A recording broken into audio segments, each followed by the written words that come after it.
Shri George Joseph, ഇസ്രയേലിൻ്റെ ഈ നടപടി ഏതൊക്കെ തരത്തിലാണ് അപകടകരമായ, ആശങ്കാജനകമായ ഒരു പുതിയ സാഹചര്യം സൃഷ്ടിക്കപ്പെടുക?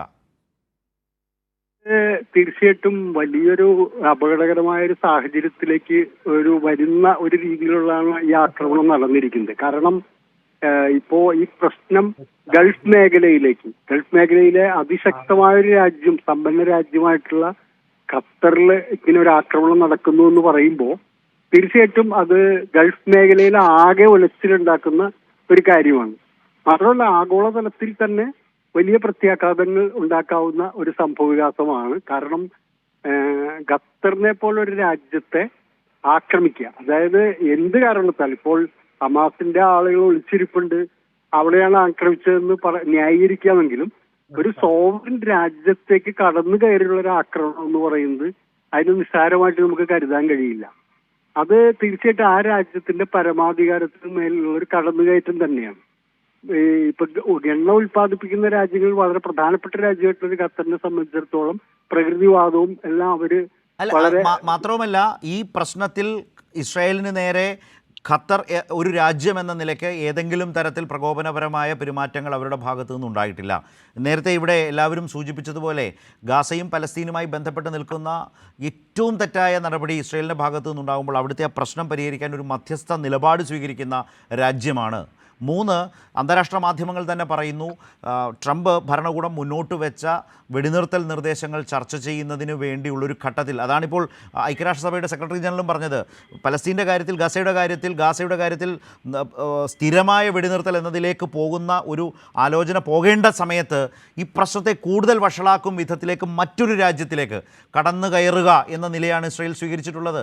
അപ്പോൾ ഖത്തർ ഈ വിഷയത്തിൽ ഇടപെടുന്ന രീതിയൊക്കെ ഉള്ളപ്പോൾ ഹമാസിൻ്റെ ഹെഡ്ക്വാർട്ടേഴ്സാണ് ഖത്തർ എന്ന ഒരു വാദം മുന്നോട്ട് വെച്ച് അത് പ്രചരിപ്പിച്ചുകൊണ്ടുള്ള ഒരു ഏകപക്ഷീയ ആക്രമണമാണ് ഇന്ന് നടന്നിട്ടുള്ളത് ഇസ്രായേലിൻ്റെ ഭാഗത്ത് നിന്ന്.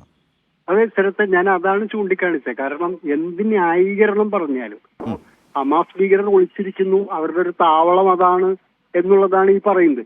ഇപ്പോൾ നേരത്തെ തന്നെ ഒരു ഡിസ്കഷൻ നടന്നത്, ഒരു ഡിസ്കഷൻ ടേബിളിന്റെ മുമ്പിലേക്ക് ഈ ഗാസയിലെയും പലസ്തീനിലെയും ഇസ്രായേലിലെയും പ്രശ്നം കൊണ്ടുവരുന്നത് തന്നെ ഖത്തറാണ്.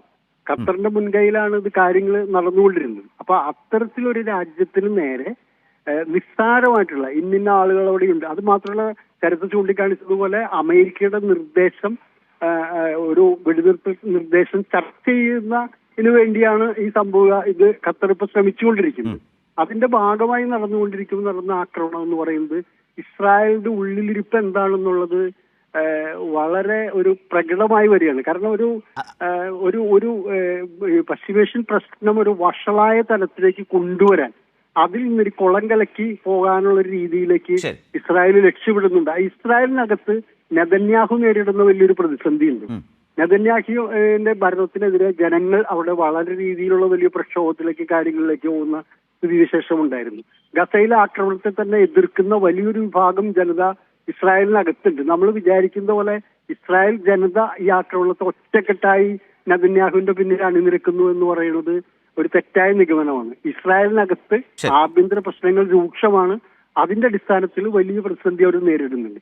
അപ്പൊ ഇസ്രായേലിന്റെ ഇക്കാര്യത്തിലുള്ള ഉള്ളിലിരിപ്പ് എന്താണെന്നുള്ളതാണ് വ്യക്തമാകേണ്ടത്. അതല്ലാതെ ഒരു ആക്രമണം അപ്പുറത്ത് സംഘടിപ്പിക്കുക എന്ന് പറയുന്നത് വ്യക്തമായ ഒരു ഉദ്ദേശത്തോടു കൂടി തന്നെയായിരിക്കും.